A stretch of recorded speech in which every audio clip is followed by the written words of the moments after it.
Attention was drawn towards an article that was written in the newspaper by presumably a young girl. Hello, hi, നമസ്കാരം. ഇവരിവിടെ എന്ത് ചെയ്യാണെന്നാണോ നിങ്ങൾ ആലോചിക്കുന്നത്? ഇവരെല്ലാവരും bank ഓഫീസേഴ്സാണ്. ബാങ്കിന്റെ സേവനങ്ങൾ ഓരോ ഗ്രാമത്തിലേക്കും എങ്ങനെ വ്യാപിപ്പിക്കാം? പക്ഷേ ന്യൂ ബാങ്കിന്റെ മറ്റ് സേവനങ്ങൾ ഗ്രാമവാസികൾക്ക് എങ്ങനെയാണ് മനസ്സിലാക്കി കൊടുക്കുക?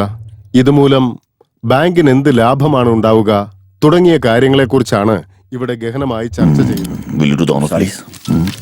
Please. Thank you, sir. Most welcome.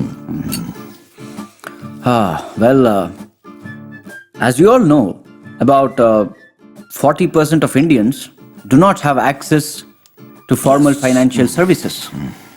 I think by extending affordable banking solutions to this rural population will be the goal of our bank. But sir, we are talking about a village which is having a population less than 2,000. Not like that. I get your point. However, we are now convinced that there is a need for a bold reimagination of rural branches in order to bring banking services to India's 600,000 villages. Good job, Sri. I totally agree with you, sir. But most of the villages do not have ATMs, and the nearest ATMs are often located in towns which are about 30 minutes by bus. Exactly. My thinking is that we need to conceive a facilitated branch model exclusively for rural India. This technology-driven model can offer banking services for rural customers. But isn't it going to cost us a bomb? Not at all. I mean, what's the budget for this project? The cost is completely negligible, I mean. Anyways, we'll first work on a pilot project and look at the outcome. All right? And to be very honest with you all, തൽക്കാലത്തേക്ക് ഒരു ഗ്രാമം തിരഞ്ഞെടുത്തിട്ടുണ്ട്. അതെങ്ങനെ പ്രാവർത്തികമാക്കണം, അവർക്ക് ബാങ്കിന്റെ സേവനങ്ങൾ ആവശ്യമുണ്ടോ ഇല്ലയോ, അടുത്തതായി എന്താ സംഭവിക്കാൻ പോകുന്നതെന്ന് നിങ്ങൾ തന്നെ കണ്ട് മനസ്സിലാക്കിക്കോളൂ. Sir, can we know the name of this village?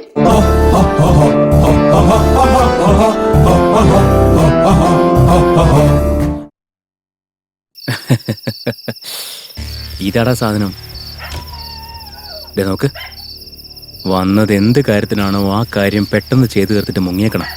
അല്ല ഈ ചോറാ എങ്ങാനും പെട്ട് കഴിഞ്ഞാലേ നിനക്ക് മിക്കവാറും എന്റെ ബലിച്ചോറ് തിന്നാൻ പറ്റൂടാ. നടക്ക്.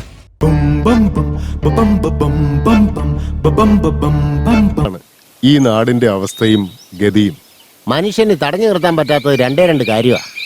ഒന്ന് വളി, മറ്റൊന്ന് മുലപ്പാല്. ഈ ബാങ്കുകാര് എന്നൊക്കെ മേടിച്ചു വെക്കോ ആവോ. എല്ലാം വാങ്ങി വെച്ചിട്ട് നമ്മളെ വഴിയാകാരമാക്കും. അവന്റെ തലയെറിഞ്ഞ് വീഴ്ത്തിയില്ലെങ്കിൽ ഞാൻ കണ്ടൻകോരന്റെ മകനല്ല. മറ്റണികളും നമ്മളെ വിശ്വസിച്ചാ വരുന്നത്. വരട്ടെ വരട്ടെ. കൊച്ചുമുതലാളി, താങ്കളുടെ ആഗമന ഉദ്ദേശം എന്താണോ? താങ്കളെ പോലെ തന്നെ രാവിലെ പ്രഭാത കർമ്മങ്ങൾ പൂർത്തിയാക്കാനുള്ള ആഗ്രഹത്തിലെത്തിയതാണ്. ആണെന്നുണ്ടെങ്കിൽ താങ്കൾ വന്ന കാര്യം സുഖകരമായി നടക്കട്ടെ.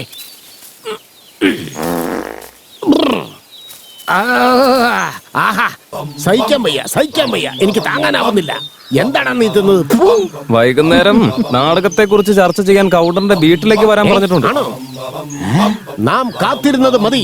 ഇനി പ്രളയം വന്നാലും ശരി, നാടകം നടത്തിയേ പറ്റൂ. എടാ, നാടകത്തിന്റെ കാര്യമൊക്കെ പിന്നെ നോക്കാം. തൽക്കാലം മുണ്ടെടുത്തു നോക്ക്. എന്റേത് മാത്രമെന്താ, കോഹിനൂർ ഡയമണ്ട് ആണോ? ആര് കണ്ടാലെന്താ?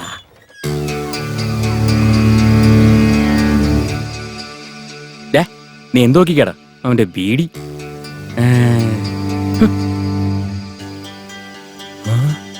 ഇരുട്ടറയില് പ്രണയസല്ലാവോ? എടാ എഴുന്നിട്ടാ, മാറിക്കോ.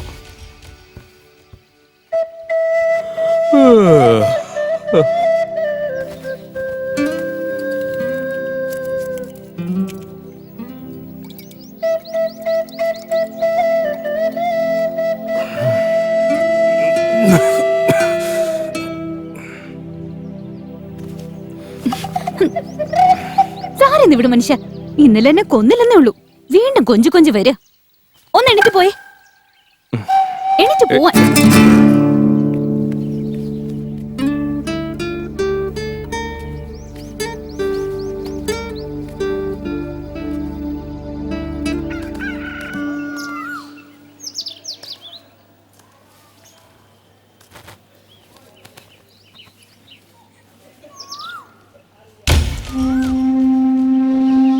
കുളിച്ചൊരുങ്ങി ഭൂമിദേവി എന്നെ വീക്ഷിക്കുകയാണല്ലോ. ഓ നീയായിരുന്ന എന്റെ ജീവിതത്തിൽ മണ്ണ് വാരിയിട്ട് ഇപ്പോഴത്തെ ഈ ജീവിതത്തിൽ ആരെങ്കിലും മണ്ണ് വാരിയിടാൻ വരുന്നുണ്ടോ എന്ന് നോക്കാമെന്നത്. ശരി, നോക്ക് നോക്ക് നോക്ക്.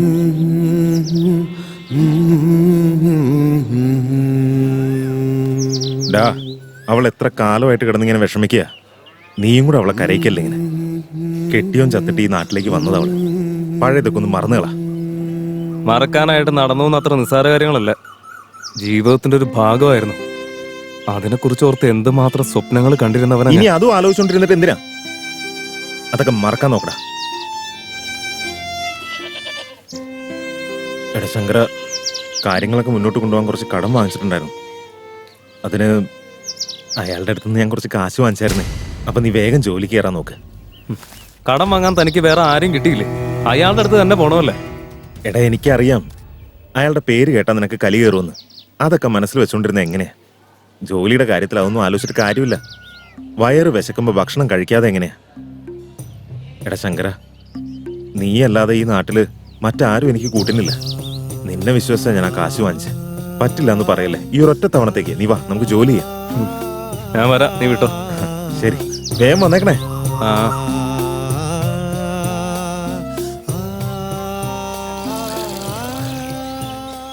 ഈ ബെഞ്ചിന് എന്തൊരു ആട്ടമാടാ. കാശ് കൊടുത്തിട്ട് 3 മാസമായ കഴുതയ്ക്ക് ഒരു ബെഞ്ച് കൊണ്ടുവന്നിടാന്ന് പറഞ്ഞു. അവൻ ഇതുവരെ കൊണ്ടുവന്നിട്ടില്ല. എന്നും എന്തെങ്കിലും ഒരു മുട്ടിനായം പറഞ്ഞോളൂ. ആ എടാ മോനെ, കാര്യമായ പഠിത്തത്തിലാണല്ലോ. ഇന്ന് ക്ലാസ്സിലെ ടെസ്റ്റ് വെച്ചിരിക്കാം. സയൻസ് മുഴുവൻ തീർത്തു, ഇനി കണക്കും കൂടി ബാക്കിയുണ്ട്. Pythagoras theorem A² + B² = C². അടിപൊളി അടിപൊളി അടിപൊളി ഡ്രസ്സൊക്കെ ഇട്ടോണ്ട് കാലത്തെ തന്നെ എങ്ങോട്ടാ? ചെന്നൈ വരെ പോവാ. അല്ല ചേട്ടാ, ഇന്നെന്താ പത്രത്തിൽ വിശേഷിച്ച വാർത്ത? ജപ്പാൻകാരുണ്ടല്ലോ പുതിയൊരു റെയിൽ കണ്ടുപിടിച്ചത്രേ.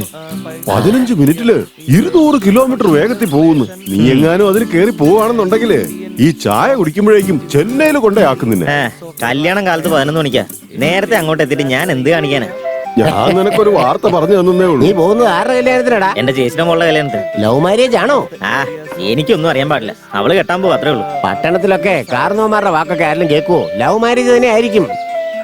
അല്ലേടാ ഗിരീഷേ? അതെന്താന്ന് മനസ്സിലാവുന്നില്ല അച്ഛാ. പ്രണയം തോന്നിയ ഈ ലോകം മുഴുവൻ നല്ല കളർഫുൾ ആയിട്ടേ തോന്നും. നീ ഒന്ന് ഒരു കല്യാണമൊക്കെ കഴിച്ചു നോക്ക്. അപ്പൊ നിനക്ക് എല്ലാം ബ്ലാക്ക് ആൻഡ് വൈറ്റ് ആയിട്ടേ കാണൂ. അതെ സാറേ, ടെൽ മീ യുവർ ലവ് സ്റ്റോറിയാ. I think in 1942 I'm looking smart. She's very hot. ഒരു നാൾ അവളുടെ കൈ പിടിച്ചടാ ഞാൻ. കണ്ണടച്ച് തുറന്നപ്പോഴേ 50 വർഷമല്ലേ കടന്നുപോയത്. ഈ 50 വർഷ സമയത്തിൽ നിങ്ങൾ എന്താ ചെയ്തേന്ന് പറ. ഞങ്ങളെ രണ്ടാൾ ഇത്ര നാൾ ഉഴുന്നാട്ടായിരുന്നു. ഒന്ന് എനിക്ക് പോടാ. അതെ മാധവേട്ടാ, ഒന്ന് നീങ്ങിരിക്കണം. ഫസ്റ്റ് ടൈമിൽ നിങ്ങൾ തമ്മിൽ കാണുമ്പോ എന്തായിരുന്നു ഫീല്? എന്റെ പൊന്നു മോനെ, അവള് വരുന്നത് കണ്ട എന്റെ ഹൃദയം തുടി തുടിക്കും. തല നിറയെ മുല്ലപ്പൂ, നെറ്റിയിലൊരു ചന്ദനക്കുറി, പച്ച കളറിലുള്ള സാരി, തോളിലൊരു ചാക്കും, കയ്യിലൊരു അരിവാളും. എന്തിനാ പുല്ല് പറിക്കാൻ പോയതാ? ഇടയ്ക്ക് ചുണ്ട് കടിക്കുന്ന ഒരു സ്വഭാവം ഉണ്ട് അവക്ക്. ആഹാ, അത് മാത്രം കറക്റ്റ് കാര്യം പറഞ്ഞു.